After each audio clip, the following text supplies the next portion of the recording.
We're Nicki and Carlo and we live in Positano, Italy, except we also just bought a house in Tuscany, which we're currently renovating, so we live there too. Join us as we turn this house and olive grove into a dream home and get to grips with living in two different parts of Italy. Back in the autumn of 2021, I drove from the Amalfi Coast to Tuscany and spent a few days exploring the countryside. It wasn't my first visit to the area, but this time something clicked and I started to really appreciate my surroundings and fall in love with the Tuscan countryside. It felt like a different world from the Amalfi Coast. Although I love living between the sea and the mountains, there was something about this countryside. The rolling hills and dusty country lanes, the old farmhouses surrounded by olive groves and lavender that made me feel at home. Honestly, I am absolutely loving my time up here in Tuscany, and I could quite easily see myself living here.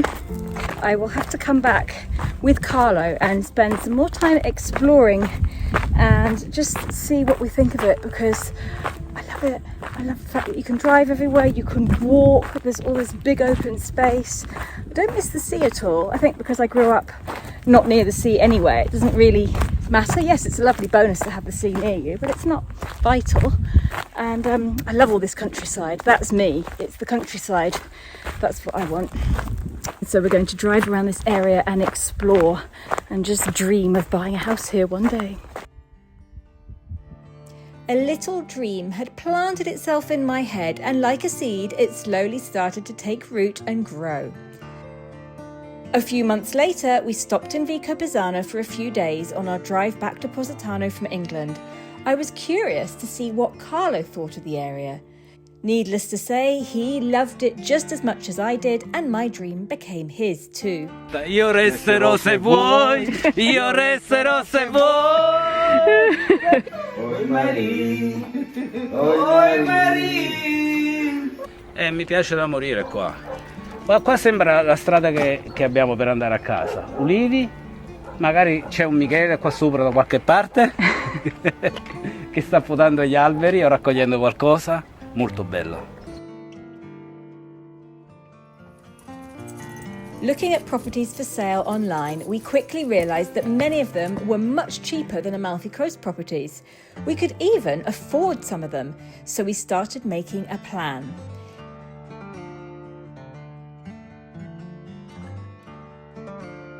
We spent the next few months exploring areas of interest, travelling from Puglia to Umbria and all around Tuscany. We can cross this one off the list.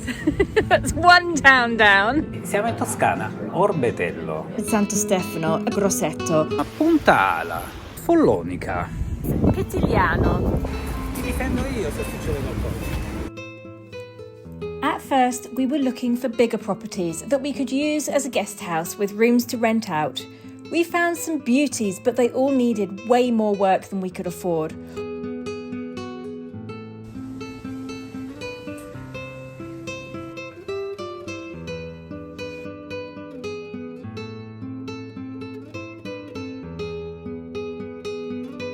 We are back in Positano. Definitely a bit more work than we had anticipated.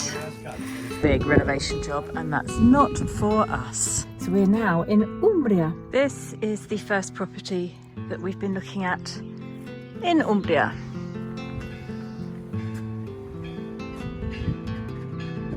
This house is stunning. This isn't the main house. This is just the outbuilding that can be converted into 2 or 3 private apartments. This is the main house. It is 3 villas together. On a massive piece of land. We're going to have something. Yes. Would obviously be the kitchen. It's not for us. Interesting to look at, too much work, too woody. I didn't like it. No. Also, we realised after a while that we weren't looking to move full-time from Positano, so a guest house wasn't really going to work. We had to revise our plans and go smaller. We are in Pisa now. We visited this beautiful mill house with a stream running down the side. This is It's a lovely little house.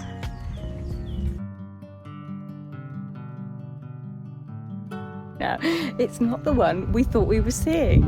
So where's this house come from?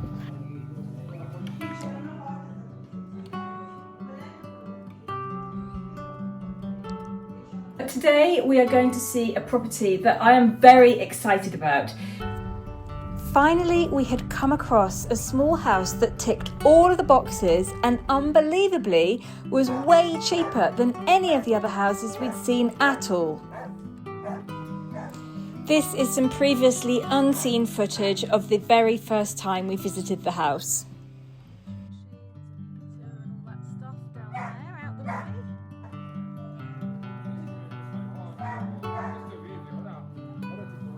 This will be Carlo's workroom. He can have whatever he wants in here.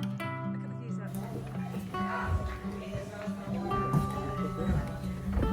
Out of here. Oh, Indy's first encounter with tortoises. It's okay. It's okay.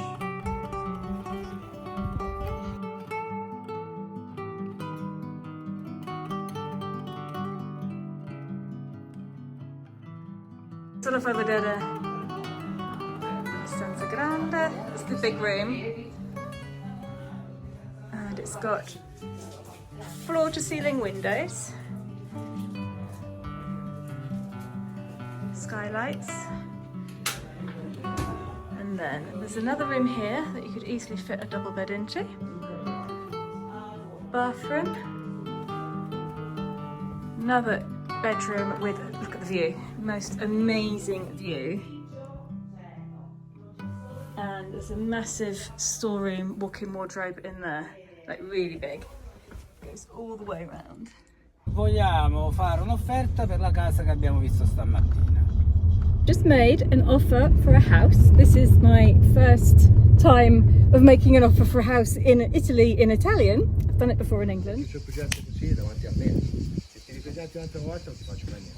That was at the beginning of April. We next saw the house at the end of July. We had a lot of problems with contracts and boring technicalities that held up the buying process for a few months. We went through 4 preliminary contracts that all fell through, and I doubted that we'd ever succeed. I didn't let myself get too excited or make any plans for the house because I seriously doubted that we'd ever manage to secure it.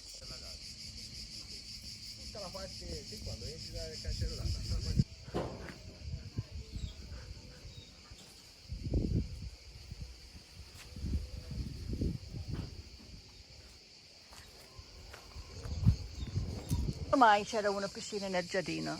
Sì, c'era. No, non c'era. Ma si capisce meglio. C'era perché quando siete venuti era già così, Trovo il mio modo di arrivarci, perché poi alla fine la vita finisce. Se tu nella vita non fai quello che vuoi, lo devi fare in quel momento. Sono un culo pazzesco, io so forma quando sono nato. Cioè, il tuo lavoro diventa quello. Il mio lavoro diventa quello, di aiutare Lea. That's not my dog.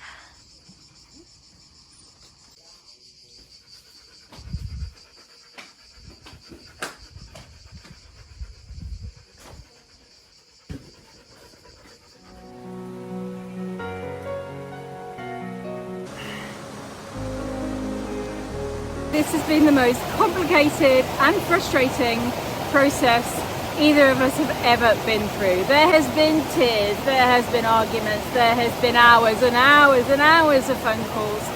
And yesterday I actually signed the papers on a house, but I don't have the house yet. Back home to Positano to wait for news.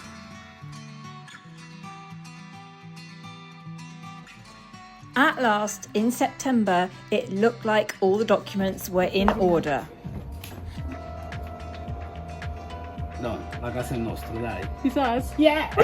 Abbiamo una casa! Un'altra casa!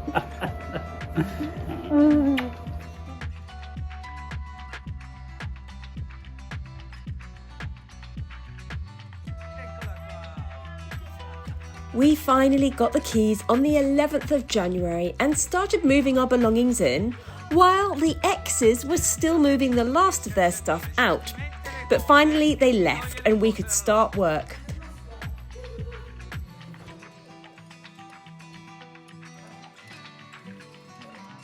As the house had already been ours for 4 months, we'd had plenty of time to make plans.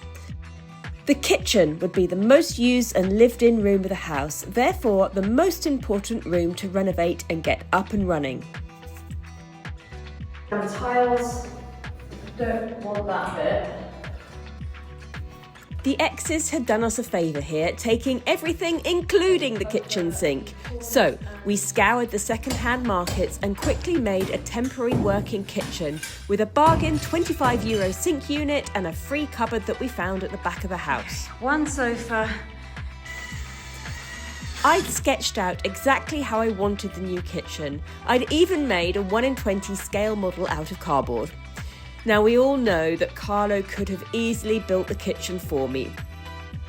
But we had so many other things to do and most of his tools were back in Positano that it made more sense to hire a carpenter.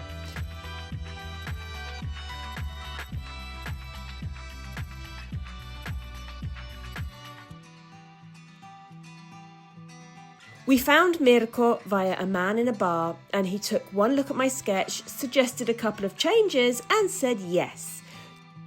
Sei bravo di aver fatto questo, ma non mi piace il colore.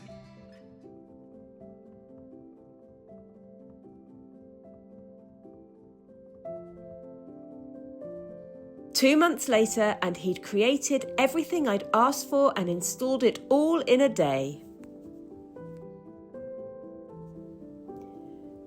The rest of the room came together quickly after that. We'd given the fireplace a glow up, I painted an accent wall and added some bookshelves. It took a few tries to figure out where exactly to put the sofas, but we got there in the end. Now this room is pretty much finished. I might eventually paint the shelves. I need to get a light fitting for the bare bulb on the ceiling, but overall it's done. I love how this room has turned out. It's such a warm, cosy place to be.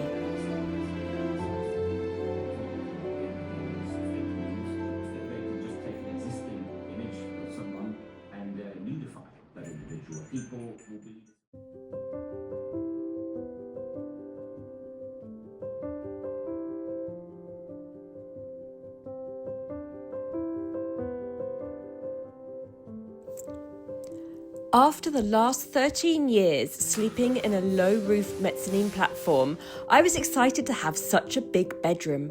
We haven't done a lot of work here yet. There's still no storage and we're still figuring out the layout, but it's a comfortable room to be in, and when it's noisy downstairs, I love to retreat up here and enjoy the spacious peacefulness. For the first sleep in our new bed. The sloped ceilings have been a bit of a challenge to fit furniture into, but I now have a plan for some storage shelves and cupboards that will work under the eaves. Slowly, this room will come together and look amazing.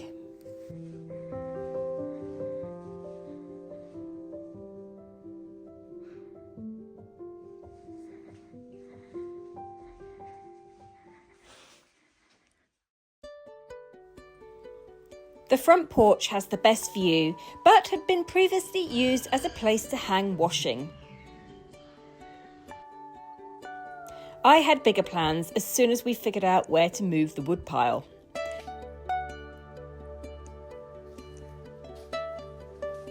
So one day that will be lovely with some outside furniture outside.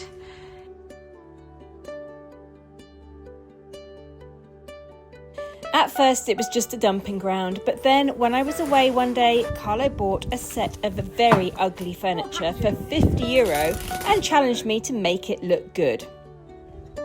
Ecco, adesso ditemi se non ho fatto assolutamente un affare a prendere questo set di divano più 2 poltrone. Guardate. Red cushion covers were not going to cut it. I ended up painting the whole house a pale pink and then gave the ugly furniture a lick of chalk paint and some new cushion covers. It quickly became everyone's favourite place to sit and is perfect for snoozing in the afternoon sun. Hopefully this year we'll tackle the overgrown driveway.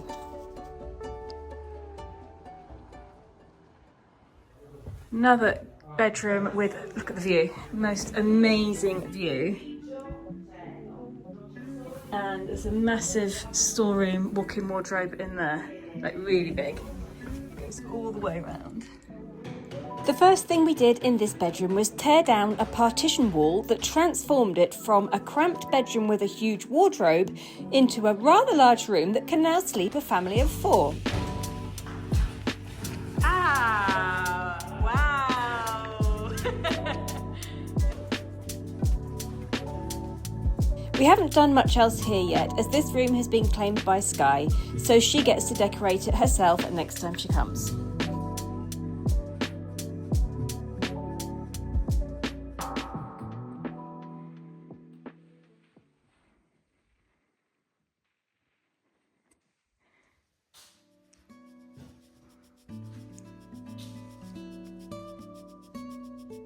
We weren't sure what to do with this side veranda at first, so we decided to leave it for a few months and get used to having it. First of all, we thought we might use it as a gym, but then we decided we probably wouldn't use it. It had been used as a junk room, which was a shame because it's got fantastic views.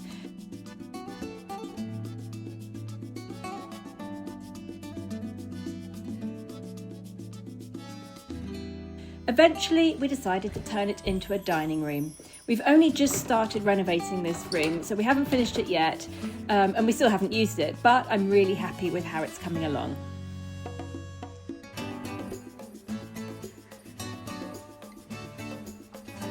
Everything in this room has been found in the second-hand markets, and the total cost of the whole room so far is €700.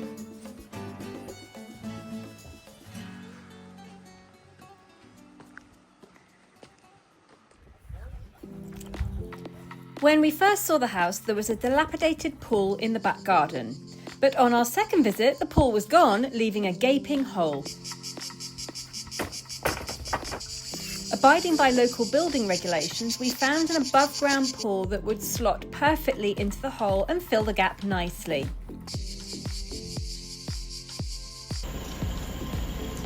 We had to reinforce the edges of the hole, which were in danger of collapsing, working early morning and late afternoon. It was July by this time and the temperatures were in the high 30s and it was far too hot to work in the daytime. But the thought of jumping in a cool pool kept us going into August.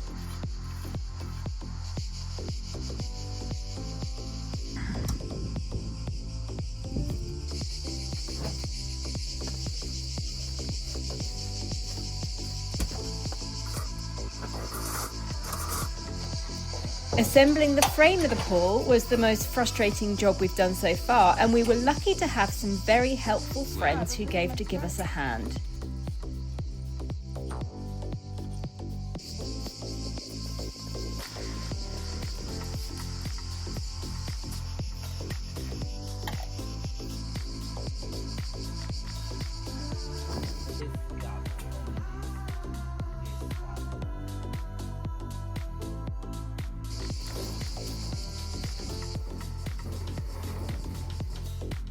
Fran and Nick helped us assemble the frame, and then a few days later Steve and Dickon came to give us a hand putting in the lining.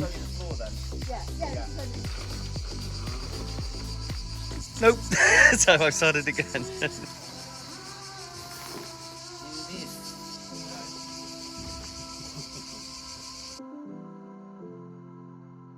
Finally, it was time to add some water. Wow, are you floating? Sì, sto provando la piscina.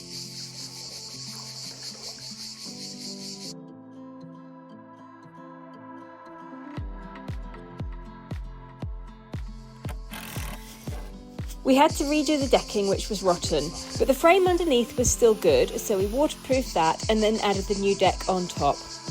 All of this happened in August. It was very hot, but we couldn't swim because the chlorine levels were not yet balanced.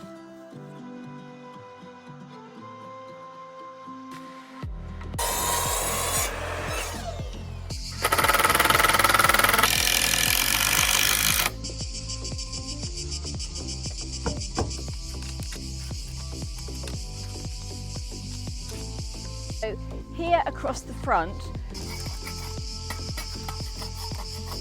Queste sono le ore migliori perché It's all coming together.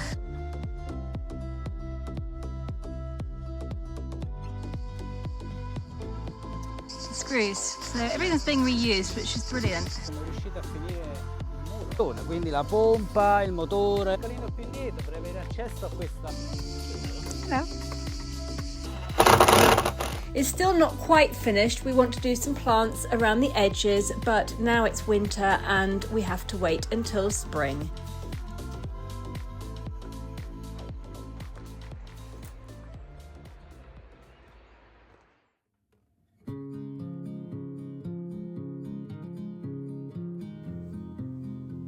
The back veranda is still a mess. In September, we opened up the outer walls, letting in a lot more light and air, but we still have a lot to do here, and we're not 100% sure what we're going to do with this area. It'll probably be some sort of outdoor sitting area, because I don't think there's much else we can do with it really, but there's no rush to finish this area, so for now it's going to stay a mess.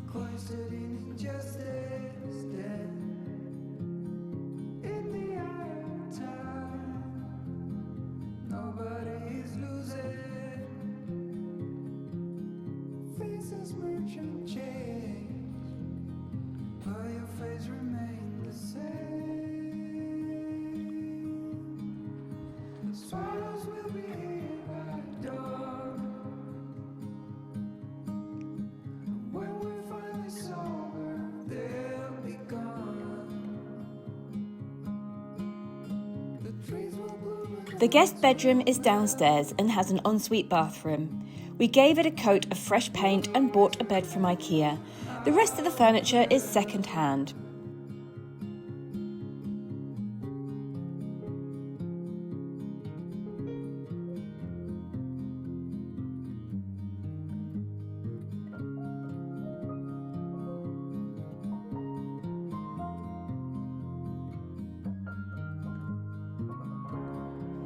This room is next to the guest bedroom and was originally a kitchen, effectively making a self-catering apartment at the back of the house. But it was all gone when we arrived, and as we're not planning on renting out or closing our guests out of our kitchen, we decided to make a TV and music room. Carlo plastered over the walls and hid all of the pipes, and we're still debating about what colour to paint the walls. Maybe green? I don't know.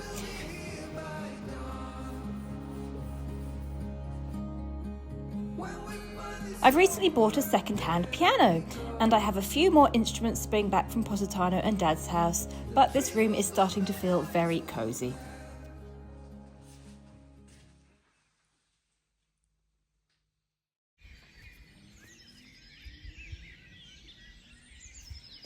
And lastly, when Carlo really wants a break and wants to relax and enjoy himself, he puts down his tools, picks up his saw and goes off into the woods for a bit of light relief. For anybody else, this would be a chore, but I can confirm that he loves nothing better than a day as a woodsman, clearing away the invasive bamboo and acacia from the overgrown terraces. When we arrived, these pathways were completely impassable. He's done so much work. We now have a warren of trails and clearings to walk around and firewood for free.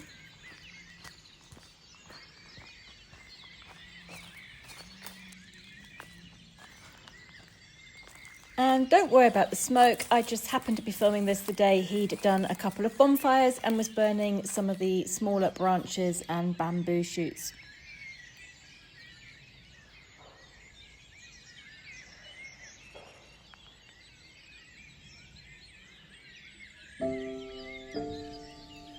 We've had many comments telling us that we've done so much and we've come so far in the last year. Until I finished putting this video together, I didn't really realise how much we have achieved. It is a lot. We've made so much progress, and I'm proud of the fact that we've done it all ourselves. It makes me excited for the next year. Who knows what improvements will be made by this time next year? There's still so much to do, but nothing urgent, nothing vital.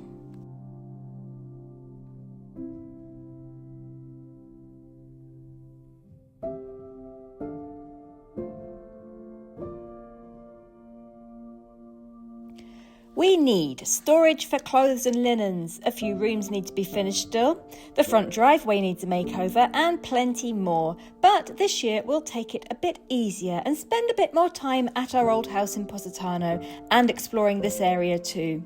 We hope you'll subscribe and follow along on our Italian adventures. Thanks so much for watching.